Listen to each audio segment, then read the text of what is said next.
I used to have really fun, smiling on court, but it's just been so frustrating. Luka might be on his way out. Few players have been one of the best players in the league by their second season. LeBron, Magic, Wilt, Shaq. Luka is one of those players, a player that had the chance to build one of the most competitive resumes we've ever seen, but he can't do it on his own, and he's fed up. Luka's impeccable resume extends past the NBA. He put together one of the best European careers we've ever seen, and he did that by the age of 19. The guard won 3 titles and an MVP in the Spanish Liga ACB. Then in his final season, cleared house. He won EuroLeague MVP, led Real Madrid to a EuroLeague championship, and took home Final Four MVP. Not only was he dominating, but he was 6'7" with promising skill sets across the board offensively, making him an historic prospect going into that 2018 draft. In 2018, the Mavericks were in the early beginnings of a rebuild. Dirk was on the brink of retirement. He was now down to just 12 points a game with embarrassing defensive efforts. But this was a team only a year removed from being in the playoffs. They were focused on putting together competitive groups year in and year out around Dirk, and for the most part, they did that pretty well. They were the top seed in 2007, the second in 2010, and took home the title in 2011. It helped that they had a superstar with blind loyalty. But that superstar was aging quickly, and it seemed the Mavericks weren't shying away from the rebuilding process. They finished with just 33 wins in 2017, landing the 9th overall pick, which they used to select North Carolina State point guard Dennis Smith Jr. Smith Jr. was showing a ton of promise early. He averaged 15 and 5 a game. The efficiency wasn't there, but overall, it seemed they had a really strong young asset, something that felt important considering the state of this roster. Dirk, still having not retired, was putting this team in a weird place, but they were still headed to their second consecutive lottery pick, finishing the year with just 24 wins. Going into draft night, they held the 5th overall selection. DeAndre Ayton goes to the Suns at 1. Marvin Bagley goes to the Kings at 2. Somehow, some way, one of the greatest prospects we've legitimately ever seen, Luka Doncic, is still on the board at 3, and the Hawks are on the clock. The Mavericks pick up the phone and agree to a deal, moving up to 3, giving up their number 5 pick, as well as their 2019 first, and select Luka. Instantaneously, the Suns, Kings, Hawks knew they messed up. Mavericks just had a generational talent fall in their lap. By the end of the year, he was arguably the most valuable asset in the league. He ran away with the Rookie of the Year award, averaging 21, 8, and 6. But now the Mavericks were in a completely different situation than they expected. The rebuild just started. This season was supposed to be Dirk's farewell tour, a season that marked a new era for the Mavericks, but all of a sudden, they were back to frantically trying to put together a group around a superstar. They got aggressive quickly, and at the 2019 deadline, made the blockbuster move with the Knicks for 7'3" unicorn Kristaps Porzingis, who was coming off a torn ACL. They gave up veterans DeAndre Jordan and Wesley Matthews, their recently drafted top pick Dennis Smith, their first rounder unprotected in 2021, and their first in 2023 with a top 10 protection. This was going to be their duo of the future, and it better work out. They didn't have much to fall back on. They had now given up 2 of their upcoming first round picks and signed Porzingis to a massive $158 million extension. In the 2020 season, things looked great. The young foreign duo were on fire. Luka is now one of the best in the game, averaging 29, 9, and 9. Kristaps was averaging 20 and 10. The rest of this roster was filled with knockdown shooters: Hardaway Jr., Seth Curry, Maxi Kleber. They were the best offense in the league. Not just that, their 115.9 points per 100 possessions in the regular season was the highest in NBA history. The defense wasn't quite there, but they went to the playoff bubble as the 7th seed in the West, matching up with the Clippers in the first round. Every fan was locked into this series, and it wasn't disappointing. Luka made his playoff debut with 42 points. It was 1-1 after 2 games. Kristaps was averaging 24 on crazy splits, but unfortunately, he would suffer a torn meniscus, missing the rest of the series, and the Mavericks were bounced out in 6. That year, they actually held their first rounder. It ended up being the 18th pick, and they used it to draft 6'5" shooting guard Josh Green. That would be their only addition to the roster.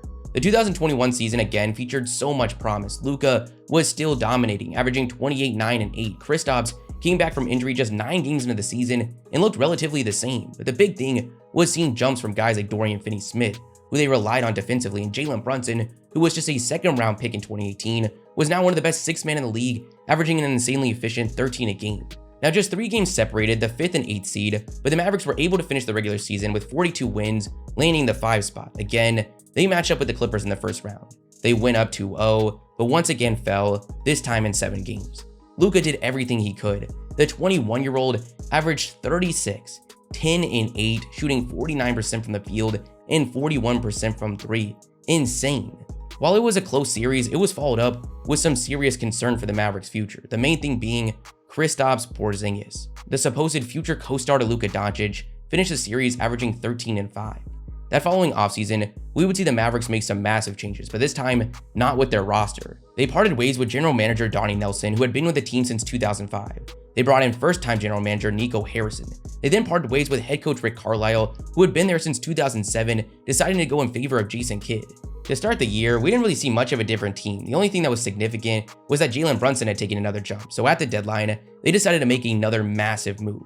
The ceiling of this team with Kristaps seemed to be capped, and they decided to trade him to the Wizards along with a second-round pick in exchange for Spencer Dinwiddie and Davis Bertans. Initially, this move looked like it was going to pay off big time. Dinwiddie was playing great and the team went on a 19-6 run to close the year. They finished the season with 52 wins, good enough for the 4th seed. They would match up with Utah in the first round, but they didn't have a lot of reason to be confident. To begin the series, Luka was going to be sidelined with injury. They would go down 0-1, someone had to step up, and that's exactly what Jalen Brunson did. He led the Mavericks to a victory in Game 2, dropping 41 points and 5 assists with no turnovers. He came up huge once again in Game 3, dropping 31 and 6, making him now one of the most interesting upcoming free agents. They got Luka back in Game 3, and they would go on to win the series in 6 games. In the second round, they managed to pull off a massive upset, taking down the 1-seeded 64-win Phoenix Suns in 7 games. They would go to the Western Conference Finals, where they would eventually get smacked around by the Warriors in 5. Things were looking amazing though, right? The team had gotten better every single year since Luka was drafted. They just played in the Western Conference Finals. They might have just found their Luka co-star with Jalen Brunson. Well, not exactly. For most of the year, it seemed like the Mavericks would be able to re-sign Brunson at a reasonable price. But that playoff run completely changed the situation. He averaged 22, 5, and 4 on solid splits. In those 3 games without Luka, we saw the ceiling averaging 32, 5, and 5. Seemingly overnight, reports were heating up that a max contract was coming his way. Things progressed, and eventually he would agree to a 4-year, $104 million extension with his hometown team, the New York Knicks. Now that was definitely a ton of money to be paying a 6'1" point guard coming off a year averaging 16 a game, a price that if the Mavericks paid would have cost them $130 million this season alone with luxury tax implications. Despite Mark Cuban saying after the playoffs, "We can pay him more than anybody," which was true, the Mavericks decided to not bring a competitive offer to the table. Even if the Mavericks were willing to pay that, Brunson would have to be willing to stay. He was an unrestricted free agent. This was a very unique situation. Almost every single player following their rookie contract is a restricted free agent, and teams have the chance to match any offer. But after being drafted in the second round, the Mavericks decided to do something extremely odd.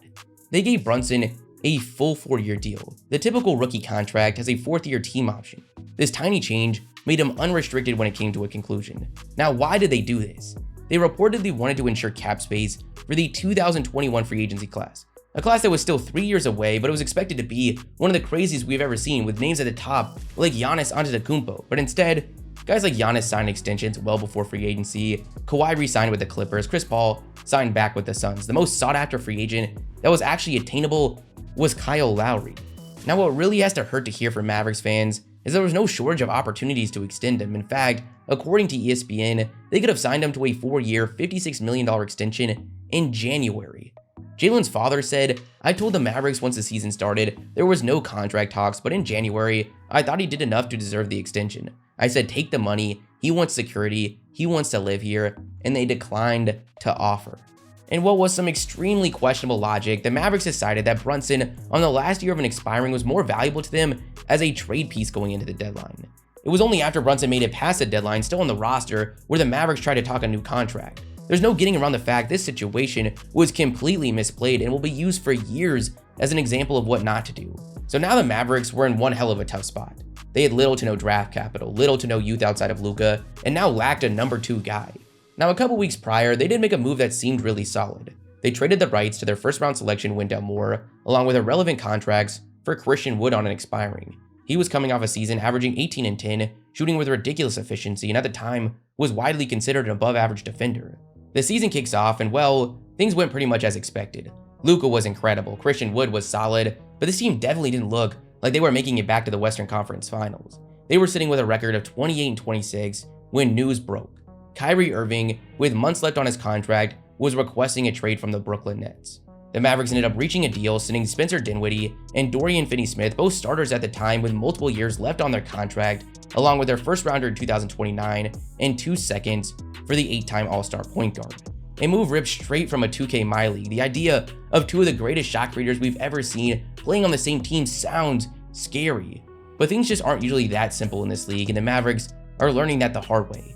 Since getting to Dallas, Kyrie Irving has been the player we expected. There's no surprises there. He's averaging 26, 6, and 5 on incredible splits. But the play as a team has gotten significantly worse. They've got a 9-16 record since the trade, a 7-12 record with Kyrie on the court, and the most concerning, a 4-11 record with both Kyrie and Luka out there together. The team's been playing at a sluggish pace, but they're above average in basically every offensive metric since this trade. The glaring issue is that this team was already bad defensively, and they swapped their best defender for a liability. They had a 116.5 defensive rating before the trade.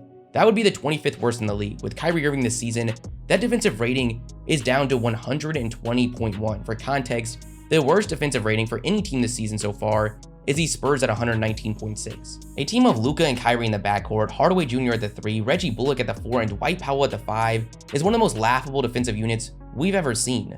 Luka put it best. The offense is fine, but if we give up 130 points in 4 quarters, that's hard to win. This team's also counting on a lot of young guys like Jaden Hardy and Josh Green to round out this rotation. They've been solid in the final stretch, but they're extremely inconsistent. I can't believe this is where things are, but Dallas' season is over. To add insult to injury, Jalen Brunson took the exact jump the Knicks envisioned. He's averaging 24 and 6, shooting 49% from the field and 42% from 3. The Knicks finished last season as the 11th seed in the East. Right now, it doesn't seem anyone's going to be catching them for the 5th seed spot. Kristaps Porzingis is having the best year of his career, averaging 23 and 8, shooting 50% from the field and 39% from 3. Damn. The Mavericks risked their future for what could possibly be 3 months of Kyrie Irving. He recently said in a post-game interview, this was for the long term, and this was for something that is bigger than ourselves, and we can't just be a championship team overnight. Some might take away from this that he's likely re-signing with Dallas, but if we've learned anything when it comes to Kyrie, trying to figure out what he's thinking or counting on what he says is a waste of time. The Lakers seem to be moving on from making a push for him, but there's not going to be a shortage of offers on the table for Kyrie. Not only do the Mavericks have to deal with his free agency decision, their third leading scorer, their other recent addition, their sixth man, Christian Wood, is going to need a new contract. They had the opportunity to extend him for 4 years, $77 million before the deadline, but once again, decided to put it off. It seems the market price is once again going to decide if the Mavericks dish out a new deal.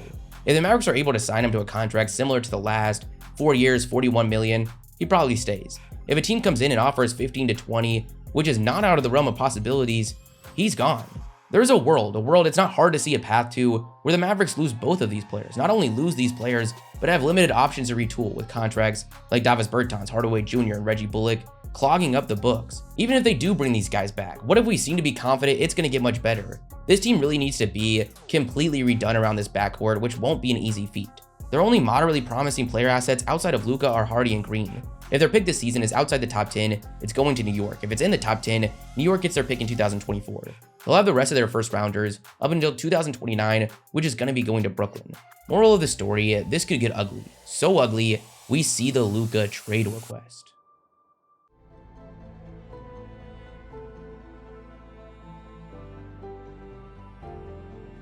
We obviously don't know what Luka is exactly referring to when he says not just basketball, but regardless, frustration is clearly mounting, which historically has eventually manifested with deciding to move on. It's hard not to see similarities to LeBron James's The Decision in 2010.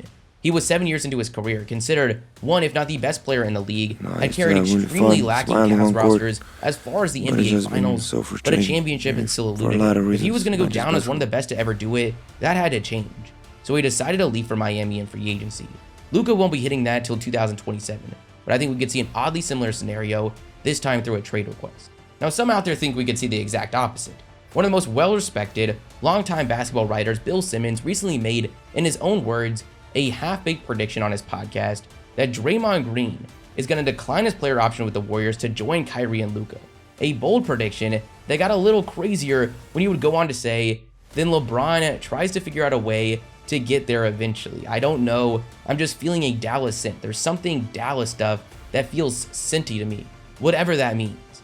But without being bailed out by a scenario like this, it's reasonable to ask, did the Mavericks fail Luka Doncic? Between the handling of the Jalen Brunson situation and making big trades for expirings just to not even make the play-in, a pretty strong case can be made. The Mavericks' backs were against the wall following the downfall of Kristaps and the departure of Brunson. They took a gamble that today has no cash-out offer.